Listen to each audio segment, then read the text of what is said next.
Assalamualaikum warahmatullahi wabarakatuh. Hai teman-teman, welcome back to my channel ya. Dan kali ini teman-teman saya kembali memberikan informasi terupdate dan terbaru berkaitan dengan perekrutan P3K atau pegawai pemerintah dengan perjanjian kerja, yaitu P3K khusus untuk formasi BKKBN.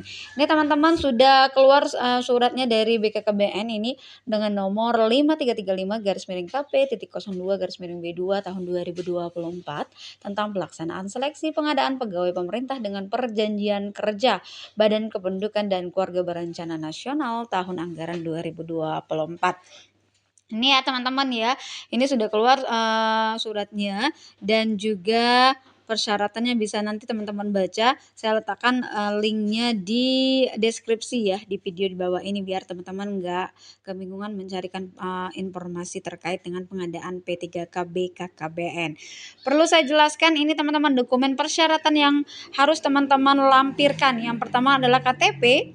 Ya, ini yang pertama adalah pelamar wajib menyediakan dokumen persyaratan asli berwarna, tidak hitam putih dalam bentuk dokumen digital. Yang pertama adalah KTP atau surat keterangan telah melakukan perekaman eKTP yang masih berlaku.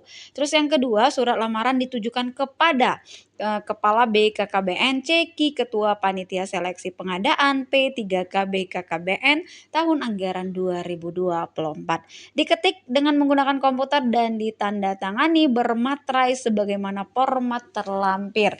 Ini ya, ketika teman-teman banyak sekali yang gagal administrasi di perekrutan P3K tahun kemarin berkaitan dengan surat lamaran, ini banyak sekali gagal di surat lamaran. Jadi perhatikan lagi teman-teman kepadanya kemana, terus juga penulisan hurufnya, terus kata-katanya juga, materainya juga jangan lupa, jangan salah penafsiran dari setiap dokumen yang sudah diamanahkan untuk di upload seperti itu. Yang ketiga adalah ijazah sesuai kualifikasi pendidikan formasi yang dilamar. Jadi ketika teman-teman melamar formasi SMA, maka teman-teman harus melampirkan SK asli, SLTA sederajat seperti itu. Meskipun teman-teman kualifikasi pendidikan terakhirnya adalah S1, namun jika teman-teman mengikuti seleksi yang SLTA, maka dipastikan teman-teman harus melampirkan ijazah asli adalah SLTA sederajat. Terus yang keempat, transkrip nilai atau daftar nilai 5 pas foto dengan latar belakang berwarna merah ya. Yang keenam, surat pernyataan bermaterai yang diketik dan ditandatangani sebagaimana format terlampir di nomor 2. Yang ketujuh, surat rekomendasi pengalaman kerja bermaterai sebagaimana formatnya ada. Ya, nanti jangan salah, nggak sesuai format. Terus juga jadwal pendaftaran seleksi ini adalah dengan melalui online, melalui halaman yang sudah disiapkan yaitu sscasn ya .bkn.go.id. Terus mulai tanggal 1 Oktober hingga 20 Oktober 2024 bagi pelamar kategori X tenaga honorer, kategori X2 gitu ya. Terus kategori pegawai terdaftar dalam pangkalan database tenaga non ASN pada BKN dan aktif bekerja pada instansi pemerintah. Ini yang sudah terdaftar di database BKN, maka pendaftarannya dari tanggal 1 sampai 20 Oktober. Namun, untuk teman-teman yang tidak terdata dalam database BKN bisa mendaftar mulai tanggal 17 hingga 17 November sampai dengan 30 Desember 2024. Ini ya kategori pegawai yang aktif bekerja pada instansi pemerintah BKKBN paling sedikit 2 tahun terakhir secara terus-menerus. Terus teman-teman nggak terdaftar di pangkalan database tenaga non ASN pada BKKBN pada BKN.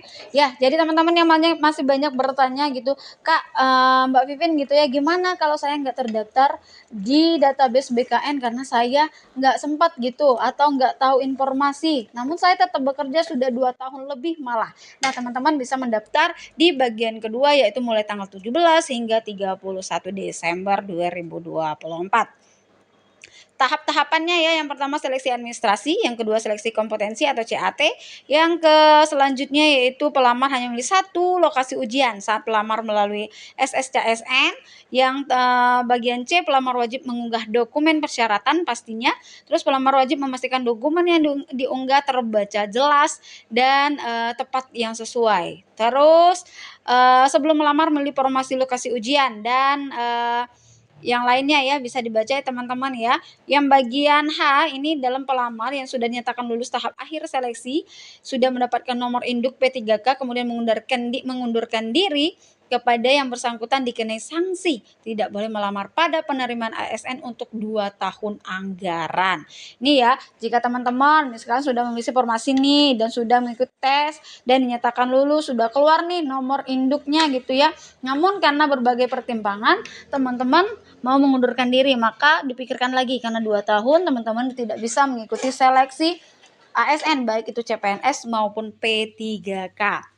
Ini ya, ini jadwal pelaksanaannya bisa dibaca teman-teman ya. 30 September hingga 19 Oktober pendaftaran hingga usul penetapan NIP3K-nya di tanggal 1 sampai 28 Februari 2025. Ini untuk kategori yang pertama. Sedangkan kategori kedua untuk teman-teman yang tidak terdata di database dari tanggal 1 sampai 30 November pengumuman dan terakhir usul penetapan NIP3K-nya dari tanggal 1 hingga 31 Juli 2025.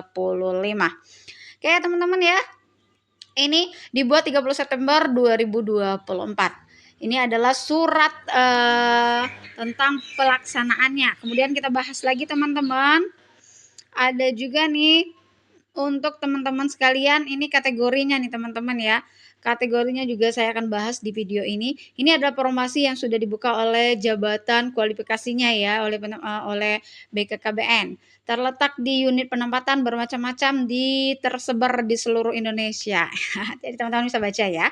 Ada Aceh, Bali, Banten, Bengkulu dan lain sebagainya. Ada 37 tempat penempatan. Dan ini adalah jabatan yang bisa dilamar oleh teman-teman, yaitu operator layanan operasional atau pengelola umum operasional. Ini SLTA sederajat, SME sederajat, banyak ya teman-teman yang nggak sempat menunjang pendidikan S1 bisa SLTA juga ada, SMP juga ada nih teman-teman. Jadi jangan sia-siakan kesempatan. Jumlah formasi yang dibutuhkan 99 formasi yang tersebar di seluruh Indonesia. Ini pembagian berdasarkan provinsinya juga sudah ada ya, bisa dibaca nanti teman-teman ya. Ini jadi total jumlah seluruhnya ada 809 formasi. Yang terbanyak terletak di pusat yaitu 99. Jadi banyak, jangan sia-siakan kesempatan, gunakan, maksimalkan kesempatan ini untuk bisa menjadi bagian P3K dari BKKBN. Oke, terus kita bahas lagi biar nggak bingung teman-teman. Saya juga bantu ini adalah tentang surat lamaran nih teman-teman. Ini juga ada ya. Ini ya surat lamaran yang sesuai dengan permintaan BKKBN. Jadi jangan ngambil format surat lamaran di instansi lain. Nanti bisa langsung dinyatakan TMS atau tidak memenuhi syarat ketika administrasinya. Oke teman-teman ya. Ini ya bisa dibaca teman-teman surat lamarannya yang sesuai dengan format BKKBN. Ini jangan salah format lagi ya teman-teman ya. Banyak sekali teman-teman saya terus juga yang komen, saya nggak lulus kak karena TMS surat lamarannya nggak sesuai dengan format. Waduh gitu, sayang sekali. Bahwasanya formatnya sudah disiapkan oleh BKKBN itu sendiri. Oke teman-teman bisa dilihat ya, ini adalah persyaratan surat lamaran, terus surat pernyataan 1, surat pernyataan 2 dengan menggunakan materai 10.000. Ini surat pernyataannya sudah dibahas. Kemudian kita bahas bagian ini teman-teman. Ini adalah surat pernyataan tanggung jawab mutlak tentang rekomendasi pengalaman kerja tenaga non ASN.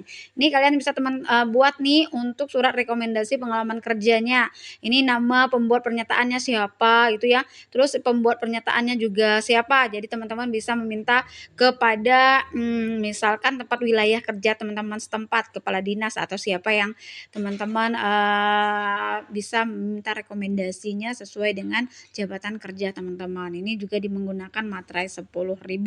Ini jangan lupa juga diminta teman-teman sebagai syarat mutlak yang harus teman-teman upload di berkas untuk administrasi pengikutan seleksi P3K BKKBN tahun ini. Ini ya, bisa dilihat ya teman-teman ya. Lanjut, yang terakhir yang ingin saya bahas adalah biar teman-teman makin semangat. Ini pendapatan yang bisa teman-teman dapat ketika teman-teman lulus menjadi tugas jabatan dan rentang penghasilan sebagai operator layanan operasional yang tugas jabatannya melakukan kegiatan pengoperasian, aduh belepotan lagi saya ya, layanan teknis. Ini penghasilan minimalnya adalah 2.500.000 ini teman-teman, yang nggak usah saya sebut, bisa dilihat sendiri ya. Maksimalnya seperti itu. Kemudian di bagian kedua yaitu pengelola umum operasional melakukan kegiatan pengelolaan layanan umum. Ini pendapatan minimalnya yang bisa didapatkan dan maksimalnya segini yang bisa teman-teman dapatkan. Semangat ya teman-teman ya, semangat dong ya yang sudah menunggu waktu lama-lama nggak mau ngikut tes CPNS, mau ngikutnya tes P3K BKKBN gitu ya, yang sudah lama bekerja silakan, ini kesempatannya ngikut, formasinya banyak sekali. Silakan pilih formasi yang sesuai teman-teman mau dan persiapkan diri semaksimal mungkin. Jangan langsung kalah di tahap administrasi. Ini saya perlu tekankan lagi ya. Oke teman-teman ya. Terima kasih untuk teman-teman sekalian yang selalu menyaksikan video dari saya. Dan kita jumpa lagi di video selanjutnya. Saya undur diri. Wassalamualaikum warahmatullahi wabarakatuh.